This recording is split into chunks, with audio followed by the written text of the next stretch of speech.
Hi everyone. Guys, Ellen DeGeneres is back. You wanted this. Everyone was screaming for it. You were happy about it. To be honest, disgraced, bitter comedians doing comeback shows is starting to become somewhat of an obsession of mine. It's like its own mini genre now, and I love it. Roseanne, Joe Rogan, I think Ricky Gervais did some special this year. I'm not gonna watch that one though, because I don't speak British and I will never learn. If you had a mom or a grandma that watched a lot of daytime television in the 2010s, you probably at least heard Ellen DeGeneres' show at least once, or saw her dance. She did a lot of dancing. Ellen was an interview and comedy variety show that white women the world round watched all together as Ellen interviewed the kid from Damn Daniel. She would kind of absorb the viral momentum of anybody who was popular on the internet that week, and I don't know, I guess extend her life with it. See, these days, Hawk Tuah Girl gets her own podcast, but 10 years ago, Ellen would not have let that shit slide. You ever wonder where that yodeling kid went? Ellen got him.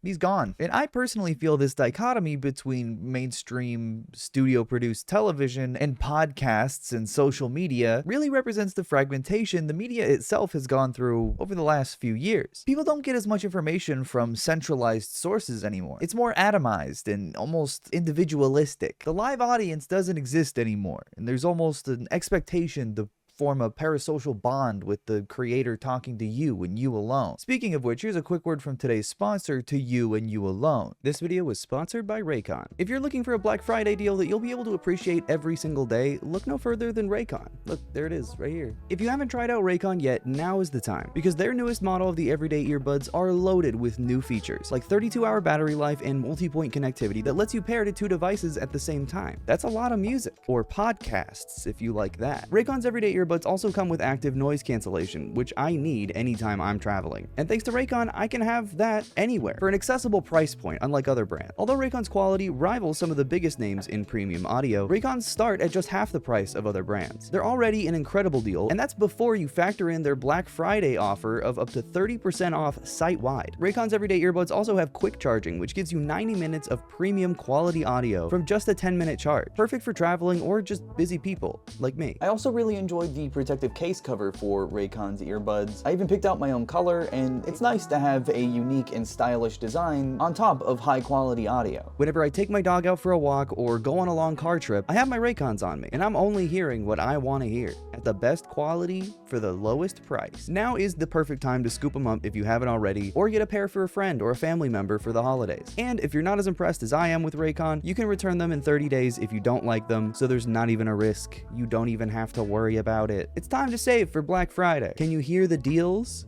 I can. Go to buyraycon.com/Ethan to get up to 30% off anything site-wide if you go to buyraycon.com/Ethan. Whether it's a gift for a loved one this holiday season or just an upgrade for yourself, Raycon provides great quality at a great price. There's no reason not to check them out. Again, to save big, go to buyraycon.com/Ethan. Thank you so much to Raycon for sponsoring this video, and I'll hear ya later with Raycon. Let's get back to it. In a lot of ways, Ellen's show was a product of its time. Internet culture needed to be distilled into wine mom chic funny dancing hour. Someone had to tell your grandma what a meme was and why it was on her Facebook page. Now grandma uses all kinds of memes to spread anti-vax misinfo and conspiracy theories about Joe Biden. How far society has come. Technology is beautiful. I think this is really good. The Ellen Show ended in 2022 after a couple years of public scrutiny and a total reversal of Ellen's public perception. For a long time, she was the be kind, happy, dancing gay woman, but behind the scenes was a very different story. So I'm going to go very briefly into what caused Ellen's downfall, why she is where she is, and then we'll get into the special. Skip to this time code if you'd rather just watch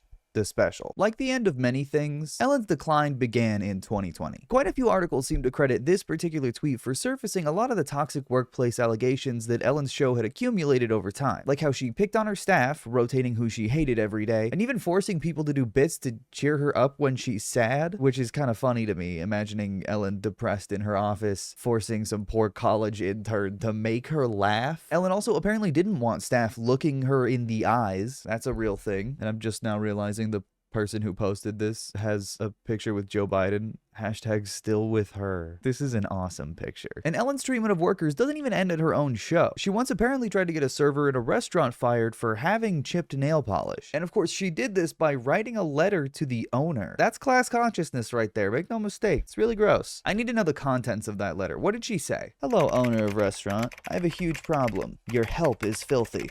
Ellen also engaged in really bizarre behavior on her show, putting her guests very uncomfortably on the spot, and even things like giving away this sculpture made for her by a fan to some random contest winner with $500 taped to it. I can't for the life of me find the segment that this actually happened in, but this is so weird. It was a gift to Ellen. Why would anyone else want this? On top of everything else, the way Ellen handled things during the pandemic itself also shone a light on her selfish shitbag nature. Ellen compared lockdowns to being in jail, if anybody remembers that. This is like being in jail, is what it is. It's mostly because I've been wearing the same clothes for 10 days and everyone in here is gay. The jokes that I have. Even though she built an at-home studio to continue filming her show at her house, just like they do in jail. What's up, my homies? I call you my homies because you're my friends and you're at home. But it doesn't even end there. She also hired non-union workers to run the show while leaving unionized staff completely hanging during the most uncertain times of the pandemic. And then she still promised to reduce wages once they came back. One crew member was infamously fired for starting a GoFundMe to pay for their medical expenses that the show's insurance wouldn't cover. But they had to take down the GoFundMe because it would make Ellen look bad. Maybe because she is bad. Of course, many of these staff decisions are made by studios and producers, but Ellen is also a multi-millionaire mega celebrity. She won an award from the president. I think she could have figured something out. Her name's on the show. It's called Ellen's. To be honest, I really only brought up the Medal of Freedom thing just to show you this crazy picture of her getting the Medal of Freedom. A lot of the statements made in the original Twitter thread were eventually backed up by 10 anonymous former and 1 current member of the Ellen Show's staff that came forward in an article published by BuzzFeed in July of 2020. This article details toxic workplace patterns and outwardly racist treatment in statements to one of the only black members of the staff. What also grabbed my attention from the statements here is how easily anyone who would speak up would be rotated out for someone who could be intimidated into conforming and allowing what was going on. This is exactly what allowed some of the abuse that took place at Ellen's show to reach critically unsafe and illegal levels. Just 2 weeks later, BuzzFeed released another article detailing serial workplace abuse and sexual harassment mainly by 2 of Ellen's executive producers, Ed Glavin and Kevin Lehman. Allegedly. Neither of them have faced the justice they allegedly deserve, so I guess I have to say that. As well as allegations of grooming by a third producer, Jonathan Norman. Multiple accounts from 47 staff members on Ellen that described one producer, Ed Glavin, as, quote, leading with fear and intimidation on a daily basis. He would also allegedly regularly touch women coworkers inappropriately, humiliating them in front of staff meetings. And workers were intimidated into silence and complacency with retaliation. Kevin Lehman allegedly solicited sex from multiple different employees on multiple occasions and groped several members of staff. He also frequently made sexual comments about other crew members as well. To quote one section of the article from one of the anonymous crew members, it's masked in sarcasm, but it's not sarcasm. Many of his targets, employees added, were lower level and younger employees who felt they lacked any power to speak up. There is no mathematical way that Ellen was unaware of any of this. She knew. And after both of these articles came out, she somehow only addressed one of them. Welcome to season 18 of the Ellen Degeneres show. A new chapter. That's what Ellen promised today as she returned to her studio and spoke out for the first time about the controversy swirling around her. This summer, there were allegations of a toxic work environment at our show, and then there was an investigation. I learned that things happened here that never should have happened. She apologized and promised to do better. The truth is, I am that person that you see on TV. I am also a lot of other things. Sometimes I get sad, I get mad, I get anxious, I get frustrated, I get impatient, and I am working on all of that. I am a work in progress. And if I've ever let someone down, if I've ever hurt their feelings, I am so sorry for that. Mysteriously, the synopsis of the allegations from Ellen's perspective are sanitized of the, serial workplace sexual harassment and assault. And Ellen says, if I made anyone feel bad, despite verifiable accounts of people not only feeling bad, but unsafe in her workplace, if anyone felt sad, I guess I'm sorry. Whatever, shut up. Hedda Muscat worked on The Ellen Show back in 2003. Phony, liar, hypocrite. That's my reaction. She's known about this for 17 years. She's created this culture. Honestly, that producer's slay. I love her. I was there from day one. We were all petrified of her. She was not nice. Fucking eat her up. Ellen's show ran for like 2 seasons before being canceled because the public backlash was too much for the studio to want to keep her around. And given all this happened about 4 years ago, that's probably good enough. That's fine. Ellen's back. She's come back to make us all laugh and giggle. Nothing's funnier than going ghost after your career falls apart because your entire workplace was run and owned by sex pests that you were friends with, allegedly. Girl boss Ellen, slay, you did it. So the show opens with a retrospective of Ellen's career and how she was canceled for being gay. Ellen DeGeneres finds herself at the center of a storm of controversy. Being accused of going too far, too gay. Toxic, phony, hypocrite, liar. Things are really spiraling. Ellen DeGeneres. And a harborer of serial abuse, allegedly. Crime, some would call it. Thank you so much. It seems like you still care. Oh. Saying seems like you still care is such a weird, like, almost manipulative thing to say coming out. It reminds me, not my favorite stand-up comedian in the world, but one of Eric Andre's older stand-up bits, he comes out and he immediately asks, "Are you guys mad at me?" And I think that's really funny as like a, you know, satirical bit, but that's kind of exactly what Ellen is doing here. Such a waste of time to worry about what people think of us. Just a waste of energy. We're just guessing. We don't know. It's impossible to know what people are thinking. Then she says it's a waste to think about what people think of you, even though she was just noting what people think, how they still think in a positive way, how they still care. That's usually a think. But also what people think of when they think of Ellen, at least if they're informed, is the pattern of things that she did, actions. Those actions were bad and people don't like you for them. But yeah, I guess it's a waste to worry about that. Then she starts talking about parallel parking. We can pretend we don't care what people think, but all it takes is trying to parallel park in front of a crowded outdoor cafe.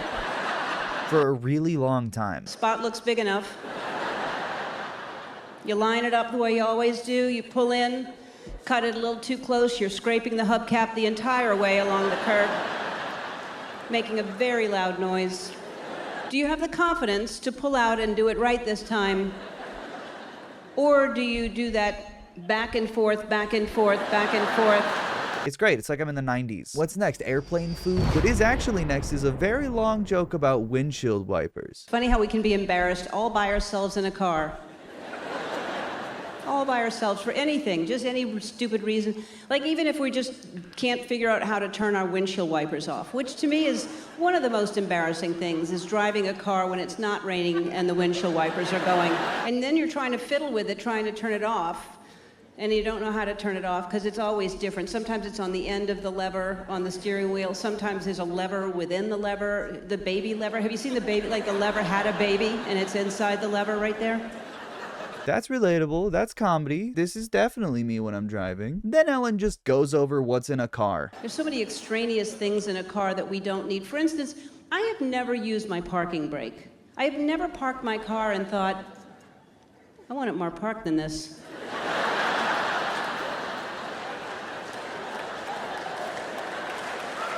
Seat adjusters. The seat adjustments, you scoot forward, you lean back, you need those. Parking brake, many things are in a vehicle. What's the deal with cars these days? They got a USB slot. There's not a computer. Don't get me started on the dashboard lights, too. Dashboard lights are not illuminated all the time, so when they are, it must mean something serious, right? Now that I think about it, this is basically the same formulation of joke that the airplane joke comes from, because the only kind of observation that Ellen can even make is just stuff in her car. I guess even though the special opened with an overview of her career, she really had to get the jokes out about the car, the components of a car first. That was the material she was really sitting on. I wonder why nobody talked about this special. You don't get support for your lumbar anyplace other than your car. You don't even hear about the lumbar anyplace else. Yes, the fuck you do. What? Bill, what's wrong? What's happening? It's my damn lumbar. Oh, wait, sorry. Now she's doing the funny walk. Wait, that's badass. Look at her go. And then she talks about her pet chickens for a while. I got chickens. Yeah. Thank you. Chickens are the best bird to have at home, I think. I think so. A lot of people think parrots, but they're so gossipy. Oh my God, you know she feels so good just being different. I'm sorry to be just another comedian going on and on about her chickens. Another thing about chickens is that, They fly. Shut up, Ellen. All right, let me see what else I can tell you about that. It's been going on. The chickens. Oh yeah, I got kicked out of show business. Yeah. Oh. Is that how she sees it? Thanks. Yeah, 'cause I'm mean. Yeah. Oh, she's resentful. Oh no. Yeah, you can't be mean and be in show business. No, they'll kick you out. No mean people in show business. I'm out. I don't even know if she's like emotionally prepared to talk about this. It's uncomfortable. It was only 2 years ago, to be fair. Yeah, y'all heard I was mean. Everybody heard that I was mean. Everywhere I go, I know everyone's heard that I'm mean. I mean, just from experience, it feels like someone with genuine like anger and rage issues just bubbling underneath the surface. She really tries to hammer home how the controversy was just that people found out that she was mean. It was just about her being mean, guys. Just me. She's just mean. I know when I walk into a restaurant, people are watching, waiting to see if I'll be mean.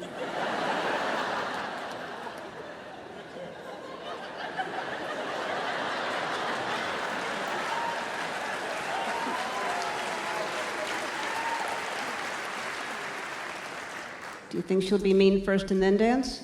Which is just not what fucking happened at all. It's exactly why I felt the need to cover what happened to Ellen. Because if you believed even for just a second anything she says here about how she left show business, I couldn't live with myself. She's sanitizing the narrative and trying to manipulate people into feeling bad for her. It's gross. She abused people. I came across a headline that said how Ellen DeGeneres became the most hated person in America. Now, I didn't see the other names on the ballot, but I have to...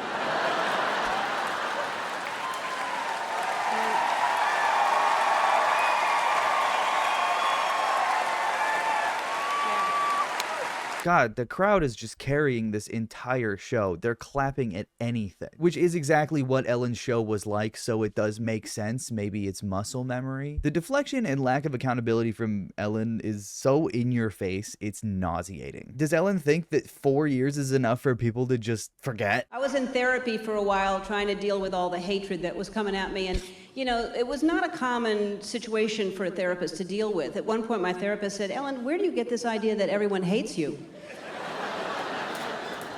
And I said, well, New York Times, Washington Post, Entertainment Weekly, Us Weekly. I think Elmo may have said something recently on an episode of Sesame Street. Also, hate to mention it, she is wearing a $130,000 vintage Rolex Daytona the entire show. Clocked it. I'm the greatest. You can't fucking hide from me. I know a flex when I see one, and I think if you own something like this, you go to hell no matter what. That's in the Bible. I didn't even put that there. We had so much fun together at that show. We laughed all the time. We played games all the time. We played tag, and I would chase people down the hallways. I would chase them all around the studio, and I would scare them all the time. I would jump out. I would scare people because I would love to do that. Given the proximity to her talking about being like canceled or whatever, almost makes it seem like she was kicked out of show business for scaring people. You know, hearing myself say this out loud, I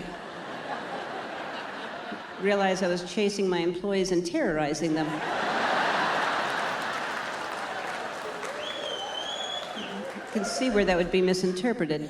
I love scaring my guests. I love scaring my employees. My workplace has got to be scary. Ellen's just really into the spooky season year round. It's like Dead by Daylight in there in her office. Look out. I would chase people down the hallways. I would chase them all around the studio, and I would scare them all the time. I would jump out. I would scare people because I would love to do that. Like, this would make sense for Fear Factor, where they made people eat spiders and stuff. But I don't think Ellen got in trouble for scaring. I don't think that was it. Scaring was just a big component of the show. Ellen then tries to draw an equivalence between her being outed as a racist, abusive boss to when she was blacklisted for coming out as gay in 1997. It's a fickle business.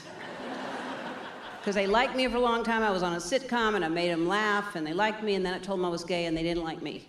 And then I got a talk show, and I gave them TVs and cars, and I danced every day, and they liked me, and then they heard a rumor I was mean, they didn't like me. Oh, rumor. So it's been a real test for my ego and my self-esteem. It's a rumor now. You see how quickly it gets watered down from, oh, I'm mean and people found out, to, you heard a rumor about me and now I don't have a job anymore. You have to feel bad now. Just one rumor about how I'm mean for scaring. Then she starts talking about how boring it is to be unemployed, must suck suck to be a fucking multimillionaire with no job. But really, I've only known myself working for 40 years. That's all I've done is work. So I didn't really have a lot of free time, and I didn't have hobbies, and now there's a lot of free time. So I'm trying to figure out what to do with that. So I got the chickens, remember? I don't know if you remember. I mean, she basically got to retire. She's retirement age anyway. She has no responsibilities, more money than God. She just left the US because Trump was elected. She literally has no problems, and that really sucks for her. The set itself, if I had to say anything about it, is really poorly organized. The whole thing is rambly and self-apologetic. She goes from talking about coming out in the 90s, Can't be gay and be in show business, to Usher inviting her to a party. Usher was having an after party for the Grammys one year, and we got there so early it was just us and the staff. To how she thinks about butterflies. I worry about butterflies and rainstorms and how delicate they are and how their little tiny feet are holding on to like a blade of grass, trying to, wind's blowing, and if the rain is happening on their little tiny wings, saturating their wings and their feet holding. And especially if it's a butterfly, what if it's his first day and they're like, is this life? And none of it is funny. And now she's talking about pigeons, and does that for a really long time. I mean, pigeons are, they have built-in GPS in their beaks, and they can fly for hundreds of miles. In World War II, they saved lives. They were taking messages from generals to other generals and saving lives. There are pictures of them in the newspaper with medals, not pinned to them, but around their necks that they received for what they did in World War II, and now look at them. Just pecking at old gum and filthy alleyways and parking lots and... Like the chickens, this is comedy because it doesn't stop and isn't about anything. I mean, they barely fly anymore. They just are filthy. And even if a car's coming, they don't even fly to get out of the way. All right, okay, all right. Sometimes it looks like they're going to do something really important. Sometimes you'll see a whole bunch of them, and they all get up at once. Oh Again, my God, that kind she's of going on communication. about pigeons. All of them get up at once. It's They taking fly, so much and they just go time in one just talking big about circle, pigeons. and they go right I back to can't where they handle this were. anymore. Please end. Please God, end. you guys. Please end. And then everyone claps and cheers, no matter what she's saying. I don't know if I've ever heard such dated comedy. It's stale. It's bad. It's fucking nothing. She can't read a menu at the restaurant. Words are too small. I don't feel old. I really don't. The only time I feel old is when I'm in a restaurant and I'm trying to read a menu. Fucking get a pair of glasses, Grandma. She's making jokes about her osteoporosis. Come the fuck on. I have full-on osteoporosis. I don't even know how I'm standing up right now. You guys ever press your life alert on accident? Now the fire department's here. Hashtag awkward. Teach the firemen how to dab. Ellen then finally closes the special by talking about herself and her qualities. And the crowd goes wild. I have OCD and ADD. I'm honest, I'm generous, I'm sensitive and thoughtful, but I'm tough and I'm impatient and I'm demanding, I'm direct. I'm a strong woman.